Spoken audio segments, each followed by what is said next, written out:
Hey everyone, welcome. Today, we are diving deep into one of the most significant and, let's be honest, action-packed chapters in the entire Bible, Revelation 20. Using the fantastic Enduring Word commentary as our guide, we're going to break down what this chapter says about the end of the old story, the final chapter for sin, Satan, and death itself.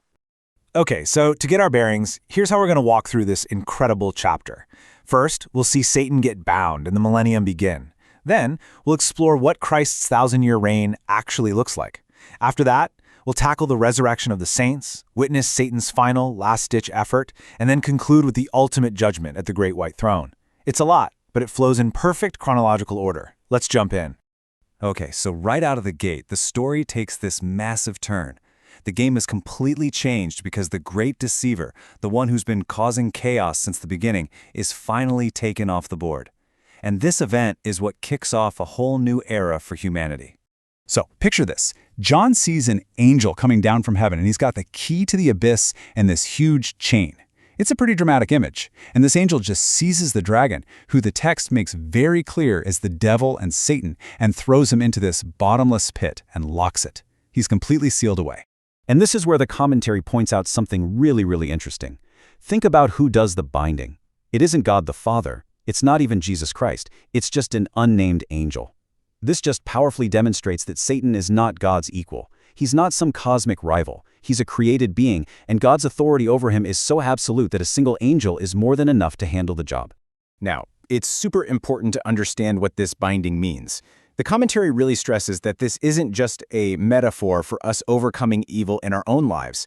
The text here is describing a literal, physical, and complete stop to Satan's ability to deceive the nations of the world, and it's for a very specific period, 1,000 years. So, with the great deceiver totally out of the picture, what happens next? Well, this ushers in a totally unique and unprecedented era in human history. This is what we call the millennium. Right, so you hear this term, the millennium, thrown around a lot. But what is it exactly? What does the Bible mean when it talks about this 1,000-year period? Well, according to the Enduring Word commentary, which holds what we call a premillennial view, this is a literal 1,000-year kingdom right here on earth. And the key, the absolute key, is the timing. Christ returns before this period, and he is the one who establishes it. This isn't a kingdom humanity slowly builds up. It's a kingdom that Jesus Christ personally brings into being when he returns. And wow, this reign is going to completely change life as we know it.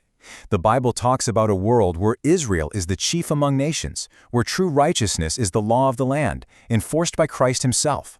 War will literally be a thing of the past. Even the animal kingdom will be transformed. And, maybe most incredibly, resurrected saints get to reign right alongside Jesus. Okay, so that last point about resurrected saints reigning with Christ, that probably makes you wonder, wait, who are we talking about here? Who gets to be a part of that? Well, the answer lies in understanding that the Bible describes two very distinct resurrections. You see, the passage lays out a clear sequence. First, there's what's called the first resurrection, the resurrection to life, which is for believers. Then the 1,000 years of the millennium happen, and only after that millennium is over do the rest of the dead come back to life for the second resurrection, which leads to judgment. That 1,000-year gap is critical. And this is the whole point, right? Being part of that first resurrection is, well, it's everything. The text says, those who take part in it are blessed and holy. They have a kind of immunity. The second death has no power over them. And they're given this unbelievable privilege to be priests of God and to reign with Christ for that entire 1,000 years. All right, let's jump forward in time. Imagine 1,000 years of perfect peace and justice under Christ's direct rule have passed. You'd think the story's over, right? Well, what happens next is pretty shocking, and it tells us something incredibly profound about the human heart. Yep, you heard that right. After a whole millennium locked away, Satan is let loose again. And what's the very first thing he does? Exactly what he's always done. He goes out to deceive the nations, to gather them from the four corners of the earth for one last gigantic rebellion against God. And that's the question that just hangs in the air, isn't it? Why, after 1,000 years of perfect government, perfect environment, no satanic deception, why would anyone choose to rebel? And why on earth would God allow it to happen? The commentary offers a really powerful reason. This final test is allowed to prove, once and for all, that the root of humanity's problem has never been our environment, our society, or even Satan's influence. It's the human heart. Even in a perfect world, the unredeemed heart, left to itself, will choose rebellion. It's the ultimate object lesson. But here's the thing about this great final battle. It's not a battle at all. It's over before it even begins. The text says this massive army surrounds the saints, and that's it. Fire just comes down from heaven and devours them. There's no fight. It's an instant, overwhelming, final judgment. And with that, it's finally truly over for the devil. He is thrown into the lake of fire and sulfur. And notice, he joins the beast and the false prophet, who have already been there for 1,000 years. This is his final eternal destination, where, as the text says, they will be tormented day and night, forever and ever. So the ultimate source of rebellion is gone, permanently.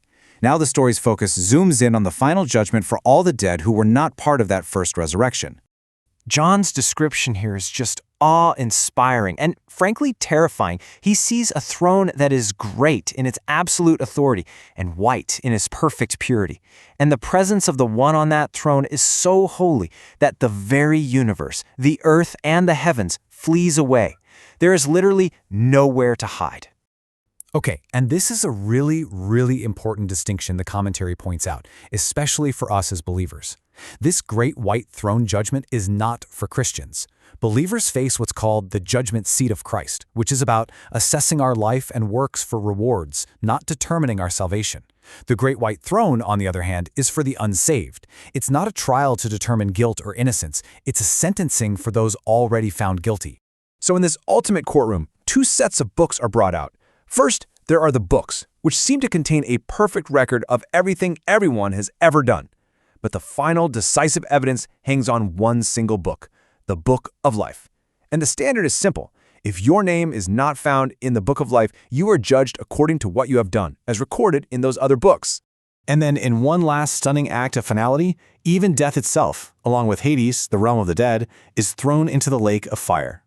This is what the Bible calls the second death. The very last enemy, the final consequence of sin, is totally and completely destroyed. The old, broken story is over. So, Revelation 20 powerfully closes the book on rebellion, on sin, and on death. It's the definitive end of the old story. And that just leaves us hanging, right? It sets the stage for the final, incredible question that the rest of the book will answer. With everything wrong finally and forever made right, what comes next? What does forever actually look like?